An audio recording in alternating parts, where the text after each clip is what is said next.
Hello my dear class 9 students, मैं हूं आपकी biology mentor doctor Ankita Verma और एक बार फिर स्वागत करती हूं आप सभी का आपके फेवरेट चैनल डेफिनेट सक्सेस पाठशाला में।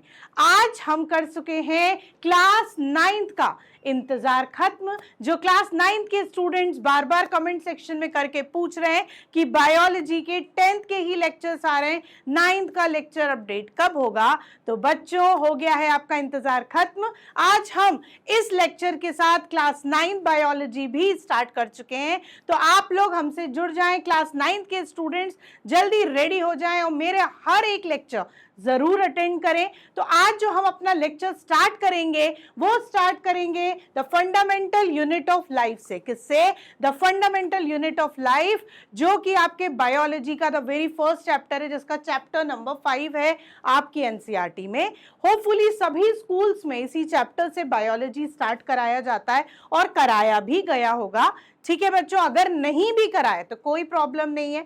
आपके 9th में 3 चैप्टर्स हैं बायोलॉजी के, है ना, सेल है, टिश्यूज है और इंप्रूवमेंट ऑफ फूड रिसोर्सेज है। तो वो हम जल्दी से आपका कंप्लीट करने की कोशिश करेंगे। फिर हम करेंगे पीवाईक्यूज, आपके पीआईक्यूज, सारे पीवाईक्यूज, आपके MCQs, very important questions, sample papers, बहुत सारी चीजें अभी बाकी हैं। तो आज है आपका स्टार्ट, तो हम लोग लेते हैं अपने सेशन को स्टार्ट करते हैं। ऑल द वेरी बेस्ट, आप लोग मुझसे जुड़े रहें। क्लास 9th के सारे बच्चे जल्दी से एक्टिव हो जाएं, सब्सक्राइब करें डेफिनेट सक्सेस पाठशाला। और यह है हमारा 9S चैंपियंस बैच, जो क्लास 9 और क्लास 10th दोनों के लिए ही सारे सब्जेक्ट्स के लिए अवेलेबल है। तो हम स्टार्ट करते हैं the fundamental unit of life का इंट्रोडक्टरी पोर्शन।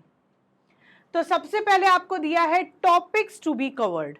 टॉपिक्स कौन कौन से कवर करने हैं? सबसे पहले दिया हुआ है आपका that is what is cell. Cell क्या है? Historical background. सेल का हिस्टोरिकल बैकग्राउंड क्या है भाई? सेल कहाँ से आया, किसने सेल नाम दिया, कैसे इसकी डिस्कवरी हुई, वगैरह वगैरह। सेल थ्योरी क्या है? ऑब्जेक्शंस टू सेल थ्योरी क्या है?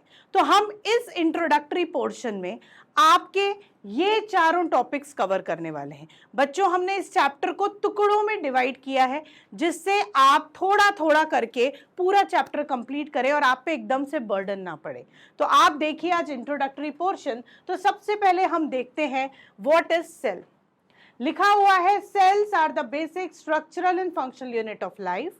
The cell was discovered by Robert Hooke. A number of cells can work together to form tissues and organs. The term cell itself is derived from Latin word cellula, which means small room. The study of cells from morphological, biochemical, physiological development perspective is called cell biology. उसको क्या कहते हैं? Cell biology कहते हैं। तो बच्चों, cell क्या है? सेल हर एक लिविंग ऑर्गेनिज्म का सबसे छोटा स्ट्रक्चर है। The smallest entity which is present in each and every living organism is called cell. उसको सेल कहते हैं।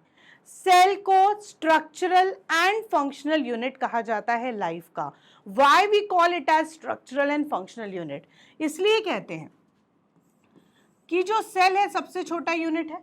जब बहुत सारे सेल्स कंबाइन होते हैं दे फॉर्म टिश्यूज, वो टिश्यूज बनाते हैं। जब बहुत सारे टिश्यूज कंबाइन होते हैं तो वो बनाते हैं ऑर्गन्स, और जब बहुत सारे ऑर्गन्स कंबाइन होते हैं then they form organ system, और जब बहुत सारे ऑर्गन सिस्टम एक साथ जुड़ते हैं तो वो बना देते हैं एक ऑर्गेनिज्म, जैसे कि हम लोग। तो हमारी कहानी शुरू कहाँ से हो रही है? हमारी कहानी शुरू होती है सेल से। इसलिए सेल इज द स्ट्रक्चरल, सारे स्ट्रक्चर का बेस कौन है? सेल है। सारे फंक्शंस का बेस कौन है? सेल है। इसलिए सेल को स्ट्रक्चरल और फंक्शनल यूनिट ऑफ लाइफ कहा जाता है। चाहे वो एनिमल्स हो, चाहे वो प्लांट्स हो, चाहे माइक्रो ऑर्गेनिजम्स हो, सब में ये स्मॉलेस्ट स्ट्रक्चर फाउंड होता है, सब में प्रेजेंट रहता है। ठीक है स्टूडेंट्स, तो सेल क्या है? The fundamental unit of our life, the basic foundation of our life. ठीक है, the structural and functional unit of life, the smallest structure present in our body, इसको हम बोलते हैं सेल। ठीक है बच्चों, तो ये हो गया आपका सेल। क्लियर? अब नेक्स्ट स्लाइड पे चलते हैं हम। हिस्टोरिकल बैकग्राउंड सबसे पहले दिया हुआ है रॉबर्ट हुक। क्या दिया हुआ है? Robert Hooke. ये एक साइंटिस्ट थे, इन्होंने ही जो टर्म है सेल वो दिया है। इन्होंने क्या किया आपको पता है ना, जो ट्रीज होते हैं, जो बड़े बड़े ट्रीज होते हैं, उनका जो तना होता है, ट्रंक, उसके ऊपर बार्क लगा रहता है, छाल, उसको तोड़ा, उसका स्मॉल स्लाइस किया और उसको मैग्नीफाइंग लेंस से देखने की कोशिश की। तो जब उनने लेंस से उसको देखा तो उनको हनी कोम्ब लाइक स्ट्रक्चर उस स्लाइस में दिखा। कैसा? इस तरीके का, जैसे हनी बीज अपना कोम्ब बनाती है ना, उस तरीके का स्ट्रक्चर दिखा, बी हाइव जैसे, इस तरीके से। उनने देखा कि इस स्लाइस में तो बहुत सारे छोटे छोटे छोटे छोटे कंपार्टमेंट्स दिख रहे हैं। इन छोटे छोटे रूम्स को उन्होंने कहा small rooms, and small rooms को टर्म दिया गया सेल। तो सबसे पहले इन स्मॉल रूम्स को देख के ही टर्म सेल दिया गया था, और वो टर्म दिया था रॉबर्ट हुक ने। और सबसे पहले उन्होंने डेड सेल एक बार्क में देखा था, ठीक है, ट्री की बार्क में ऑब्जर्व किया था। तो सबसे पहले रॉबर्ट हुक ने डेड सेल देखा, और जो टर्म सेल आया वो भी रॉबर्ट हुक जी ने ही दिया था। ठीक है, नेक्स्ट है हमारे एंटनी वॉन ल्यूवेनहॉक। आज जो हम इतनी सारी चीजें सेल ऑर्गेनेल्स की बात कर रहे हैं, उनके भी कंपोजिशन की बात कर लेते हैं, हम वर्किंग की बात कर रहे हैं, वो सब कुछ इनकी वजह से पॉसिबल हुआ है बच्चों। क्यों? क्योंकि यही वो पर्सन है एंटनी वॉन ल्यूवेनहॉक जिनने माइक्रोस्कोप डेवलप किया। इन्होंने बोला भाई मैग्नीफाइंग लेंस लेके कब तक लगे रहोगे, कितने सैंपल्स देखोगे, नहीं देख पाओगे ना। It is not possible to study many samples with the help of just a magnifying lens. Magnifying lens से आप बहुत सारे सैंपल्स नहीं देख सकते, it is very tedious job, right. तो उन्होंने बड़ा दिमाग लगाया, वो ग्लासेस पे काम करते थे, उसको कार्व करते थे, अलग अलग शेप्स देते थे। उन ग्लासेस को शेप देते हुए इनने माइक्रोस्कोप बनाया, और माइक्रोस्कोप से फिर उनने ऑब्जर्वेशन स्टार्ट की सैंपल्स की। जब उनने ऑब्जर्वेशन सैंपल्स की क्या करी, स्टार्ट करी, ठीक है, किसकी? माइक्रोस्कोप में जो आपके सैंपल्स हैं उनकी ऑब्जर्वेशन स्टार्ट करी, तब उन्होंने पॉन्ड वाटर लिया, एक गड्ढा था उसमें से पानी लिया, और उस पानी को उस माइक्रोस्कोप के नीचे ऑब्जर्व किया। तो जब उनने माइक्रोस्कोप के नीचे उस सैंपल को ऑब्जर्व किया तो they found small small floating structure that are moving from here and there. उस टाइम सबसे पहले इन्होंने ही लिविंग सेल देखा। क्या देखा? Living cell. जो रॉबर्ट हुक थे उन्होंने टर्म दिया और डेड सेल देखा, इन्होंने सबसे पहले लिविंग सेल देखा। किन्होंने? एंटनी वॉन ल्यूवेनहॉक ने। उसके बाद आते हैं रॉबर्ट ब्राउन पे। किस पे आते हैं? रॉबर्ट ब्राउन पे। भाई सेल देख लिया, लिविंग सेल देख लिया, डेड सेल देख लिया। रॉबर्ट ब्राउन ने बोला सेल के अंदर एक सेंट्रली प्लेस्ड डार्क बॉडी दिखती है। उन्होंने जब माइक्रोस्कोपिकली ऑब्जर्व किया सेल को, तो उन्होंने कहा यार सेल में एक बीच में एक डेंस सी बॉडी दिखती है, उस डेंस बॉडी को कुछ नाम देना चाहिए, and he named that dense body as nucleus. तो न्यूक्लियस भाई किसने दिया? रॉबर्ट ब्राउन ने। ठीक है, अब आपके आ जाते हैं पुरकेंजी जी। पुरकेंजी जी ने क्या किया?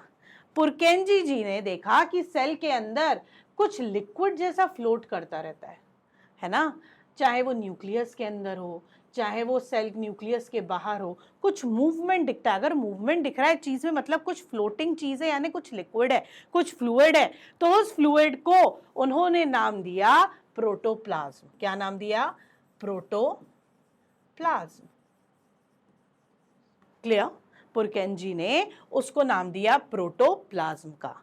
तो इस तरीके से हमारा जो सेल है उसकी नई नई चीजों का पहचान होती गई, नई नई चीजें हमें पता चलती गई।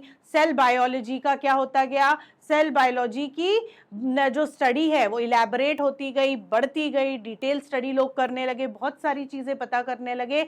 तो ये वो मेन लैंडमार्क्स हैं जो आप लोगों को बच्चों 9th क्लास के स्टूडेंट्स को, वैसे तो बहुत सारे हैं लेकिन 9th क्लास के बच्चों को जो मेन लैंडमार्क्स पढ़ने हैं वो पढ़ने रॉबर्ट हुक का, एंटनी वॉन ल्यूवेनहॉक की, और रॉबर्ट ब्राउन का कॉन्ट्रीब्यूशन, पुरकेंजी का कॉन्ट्रीब्यूशन। तो ये सारी चीजें आप लोग को आपके एनसीईआरटी में दी गई हैं, तो आप लोग को भी ये सारे लैंडमार्क्स और ये सारे कॉन्ट्रीब्यूशंस इन साइंटिस्ट के पढ़ के याद करके रखने हैं। ओके, अब चलते हैं हम नेक्स्ट स्लाइड पे। नेक्स्ट आपका है बहुत ही इंपॉर्टेंट टॉपिक, ये 5 स्टार टॉपिक है बच्चों, what is cell theory, what are the postulates of cell theory, ये बताना होता है, ठीक है। तो 1838 में और 1839 में स्केल्डिन और श्वान नाम के दो साइंटिस्ट थे, ठीक है। स्केल्डिन और श्वान आर द टू साइंटिस्ट जिन्होंने 1838 में और 1839 में एक थ्योरी प्रपोज्ड की। That theory is known as cell theory. उसको क्या बोला गया? Cell theory. जो स्केल्डिन और श्वान थे, एक थे बॉटनिस्ट, एक थे जूलॉजिस्ट, मतलब एक प्लांट सेल देखते थे, एक एनिमल सेल की स्टडी करते थे। दोनों ने अपनी अपनी सेल्स में प्लांट सेल, एनिमल सेल की स्टडी करी और जो कॉमन पॉइंट्स थे, जो कंक्लूजन्स दोनों से निकल रहे थे, उनको मिला के बना दी सेल थ्योरी। तो उन्होंने क्या बोला? All living organisms are made up of cell. बिल्कुल सही बात है, सारे लिविंग ऑर्गेनिज्म सेल से बने हुए हैं। Cell is the fundamental and basic unit of living organism. बिल्कुल सही, सेल हमारा एक फंडामेंटल और बेसिक यूनिट है हर एक लिविंग ऑर्गेनिज्म का।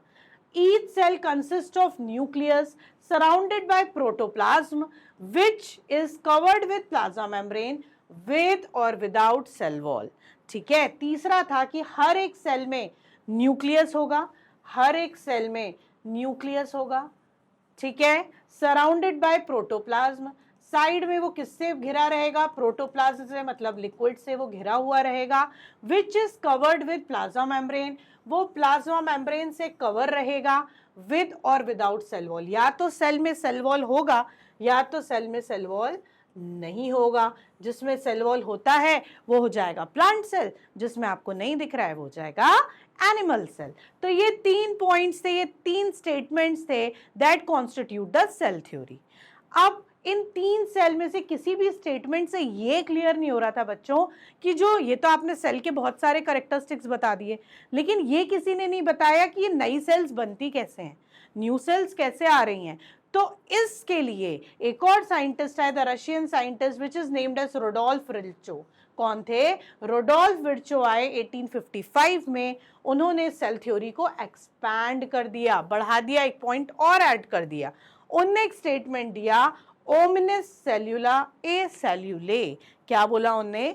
ओमिनिस सेल्यूला ए सेल्यूले। इसका मतलब है all new sales arises from the division of pre existing cells. जितने न्यू सेल्स हैं वो अराइज होते हैं from the division of pre existing cells. जो पहले वाले सेल्स हैं वो ब्रेक होते हैं और वही न्यू सेल्स को क्या करते हैं? जन्म देते हैं, बर्थ देते हैं। तो ये ओरिजिनेशन वाला पॉइंट रुडोल्फ विर्चो ने सेल थ्योरी में ऐड किया। This is the expansion of cell theory. इस तरीके से सेल थ्योरी क्या हो गई? एक्सपेंड हो गई। क्या हो गई? एक्सपेंड हो गई, ठीक है। अब होता क्या है ना बच्चों, जब कोई भी नई चीज आती है और उसको बहुत क्या बोलते हैं, फेम मिलता है, नेम मिलता है, तो 10 लोग उसको पीछे खींचते हैं, उसमें से नेगेटिव ढूंढने की कोशिश करते हैं, यार ये 3 कैसे फेमस हो गए, हम भी तो यही कर रहे थे, हमने कुछ क्यों नहीं दिया, हमारा नाम क्यों नहीं आया, राइट। ऐसा होता है यूजुअली, है ना, ह्यूमन नेचर। तो अब इन लोगों ने मिलकर सेल थ्योरी दे दी, स्केल्डिन एंड श्वाल ने, है ना। रुडोल्फ विर्चो ने भी अपना एक स्टेटमेंट देके उसको ऐड ऑन कर दिया। बड़ा सही सब कुछ चल रहा था, लेकिन कुछ चिढ़ने वाले साइंटिस्टों ने इसमें निकाली कुछ गलतियां, कुछ एक्सेप्शंस, कुछ ऑब्जेक्शंस कि नहीं, इसका हर एक पॉइंट सही नहीं है, ये सेल थ्योरी सही नहीं है, इसके लिए भी एक्सेप्शंस प्रेजेंट है, इसके लिए भी ऑब्जेक्शंस हम दे रहे हैं। तो क्या थे वे ऑब्जेक्शंस, वो हम लोग आगे आपकी नेक्स्ट स्लाइड में देखते हैं। Objections to cell theory, ठीक है। What are the different objections? What are the different exceptions to cell theory? सबसे पहले वायरस। कैसे वायरस? क्यों वायरस? वायरस इसलिए बच्चों क्योंकि virus is a connecting link between living and non living. Living और नॉन लिविंग के बीच की कनेक्टिंग लिंक होता है वायरस। क्या होता है? कनेक्टिंग लिंक होता है वायरस। जब तक बॉडी से बाहर रहता है, जब तक वो एक पार्टिकल है, उसमें जान नहीं है। जैसे ही वो हमारे अंदर या प्लांट में किसी में भी घुसता है, होस्ट बॉडी उसको मिलती है, तो तुरंत वो अपना इन्फेक्शन शुरू कर देता है, ठीक है। अब उनने क्या लिखा है? All living organisms are made up of cell. लेकिन वायरस में तो कोई सेल नहीं है, इट इज ए सेल्यूलर। कैसा होता है वायरस? ए सेल्यूलर। तो उनने निकाल ली एक गलती कि भाई ये स्टेटमेंट तुम सबके लिए कहाँ बोल रहे हो, क्यों बोल रहे हो, वायरस पे तो तुम्हारा स्टेटमेंट अप्लाई नहीं होता। तो सबसे पहला ऑब्जेक्शन था वायरस। दूसरा आरबीसीज। आरबीसी मतलब रेड ब्लड सेल्स, जो हमारे ब्लड में होते हैं। रेड कलर तभी तो होता है क्योंकि आरबीसी प्रेजेंट है। अब ये कैसे एक्सेप्शन हो गया? ऐसे हो गया कि जब रेड ब्लड सेल हमारा मैच्योर हो जाता है, उसमें मैच्योरिटी आ जाती है, तो आपका जो रेड ब्लड सेल का न्यूक्लियस है ना बच्चों, वो डिसइंटीग्रेट हो जाता है, वो गायब हो जाता है।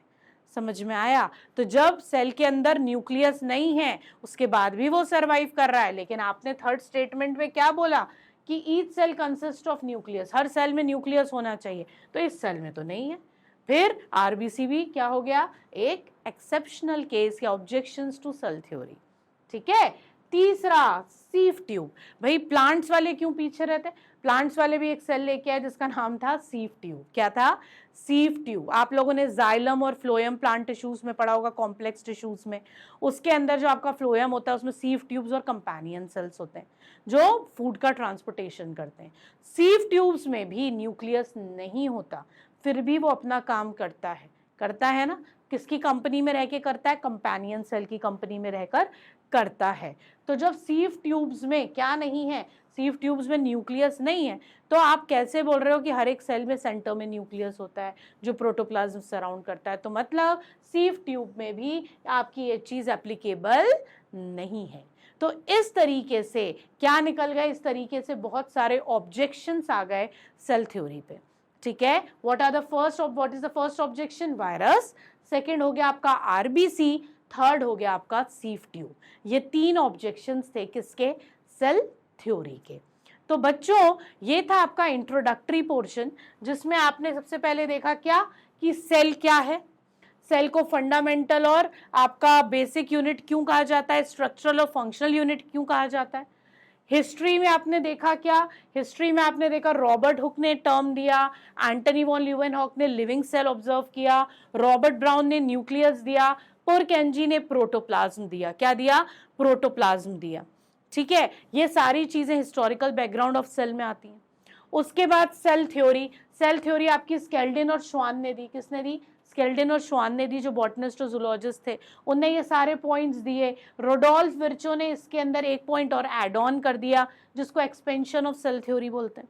लेकिन कुछ ऑब्जेक्शंस आ गए, कुछ आपके एक्सेप्शंस आ गए। उसमें आता है वायरस, आरबीसीज एंड सीफ ट्यूब। ठीक है। तो इस तरीके से आपका इंट्रोडक्टरी पोर्शन जो है वो क्या हो जाता है? कंप्लीट हो जाता है of the fundamental unit of life, cell का। ठीक है बच्चों, यहां तक आपको इंट्रोडक्शन बहुत अच्छे से समझ में आ गया होगा, आपकी क्वेरीज दूर हो गई होंगी। अगर अभी भी दिमाग में कोई भी क्वेरी है तो आप कमेंट सेक्शन में मुझे पोस्ट करके पूछ सकते हैं। ठीक है, मैं उसका जरूर आंसर दूंगी। अब आपके नीट एस्पिरेंट्स जो हैं वो भी हो जाएं रेडी, क्योंकि हमने स्टार्ट किया है नया batch, that is DSC online focus plus, जिसके कुछ यूनिक फीचर्स हैं। Limited batch size, daily live classes and doubt sessions, need based testing and evaluation, premium study material भी आप तक पहुंचाया जाएगा, direct chat with faculties, faculty के साथ आप डायरेक्ट चैट करके अपनी क्वेरीज जल्दी से दूर कर सकते हैं। आपको अगर कोई भी डाउट है, कोई भी क्वेरी है regarding admission process, regarding the joining of this batch, तो आप इस लिंक पर हमसे ज्वाइन हो सकते हैं। इन नंबर्स के थ्रू हमें मैसेज कर सकते हैं और हम तक पहुंच सकते हैं। तो आप जल्दी से ज्वाइन करिए डीएससी ऑनलाइन फोकस प्लस और करिए आपकी नीट की तैयारी को और ज्यादा दमदार। जब तक के लिए बाय बाय।